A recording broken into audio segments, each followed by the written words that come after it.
The Sarcastic Enchantress. Part 2. The Industrious Double Duchess. Irina and Olga were keen politicians who daily rejected obscene propositions. Like Claude the marauder who crawled Olga's floor, "Oh, marry me, join my barbarian horde. We'll ride in the country and sing merry tunes and torch a few towns for a bright honeymoon." She said thanks, but no thanks on the rampaging ravages. "I don't like camp songs or stark raving savages." He sighed, "It's a living. Let's face it, you've got to be vicious and villainous in this economy. You think a serf could supply you with treasures? Look, medieval times call for medieval measures. My therapist says I use violence to hide the lonesome and sensitive artist inside. Look, I made you this portrait of dry macaroni, assembled with glue from a musical pony."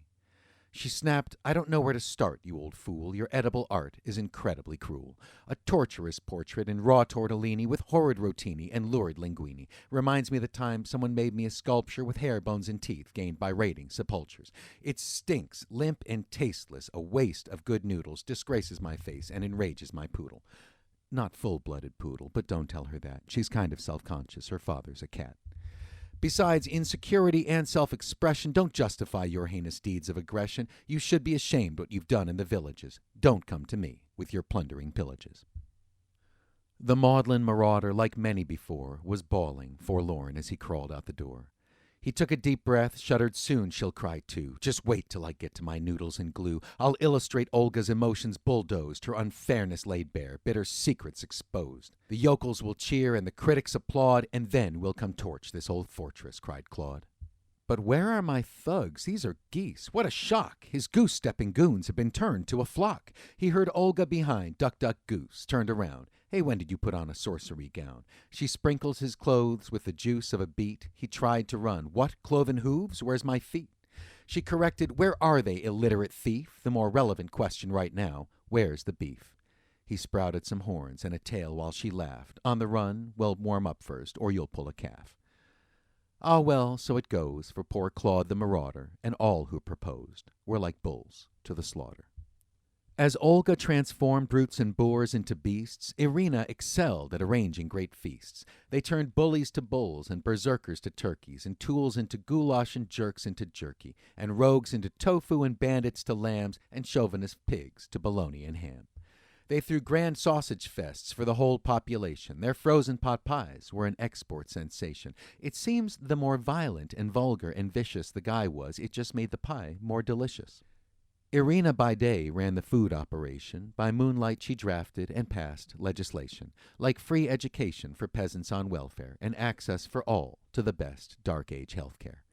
Extortion and crime disappeared overnight. Daughters, ex-wives, and widows got property rights. When asked how she wrote legal tracts with such ease, she'd say, "Once you've made sausages, laws are a breeze." The animal hides were then tanned to make wonderful shoes that were stylish, yet sturdy and comfortable. Government subsidized, cost was no factor, approved by podiatrists and chiropractors. Designers envisioned new styles and techniques, and Irina advised with constructive critiques. "Yes, this new dancing slipper looks naughty and nice, but it feels like a medieval torture device. Look, imagine a dance with romance and flirtation, but you've lost sensation from poor circulation." He nodded. "We'll make some adjustments to that, and those amorous ferrets can keep my old hat." A prince riding by said, "I've heard of your shoes and fine foods and big beauty, and I bring you good news. By this time next week you'll be wedded to me, and barefoot and pregnant." She smirked. "Yeah, we'll see. But it's so nice to hear you respect our potential. I'm sure that your input will be most essential." No matter how busy, Irina found time to get on Olga's case. "Slacker, wasting your prime. You could be the planet's most manic magician, but hold yourself back with your lack of ambition." And Olga sighed, "What, be like you, workaholic?" She'd run to the ominous woodland to frolic. Then bathe in a stream in the shade of an oak, eat some mushrooms and feel as the tree swayed and spoke. Don't wither in shadows of family critique. Branch out with belief in what makes you unique. With reckless abandon she circled beneath, in her necklace and sashes of rattling teeth. The leaves crackled rhythm, the toads burped a chorus, the cackles of jackals and crows filled the forest. She sang in low tones, "Oh, I feel so alone. I get gifts and proposals, but wish to be known, and not as an arm-candy fantasy bride, but the magical freak that I am deep inside." To be continued.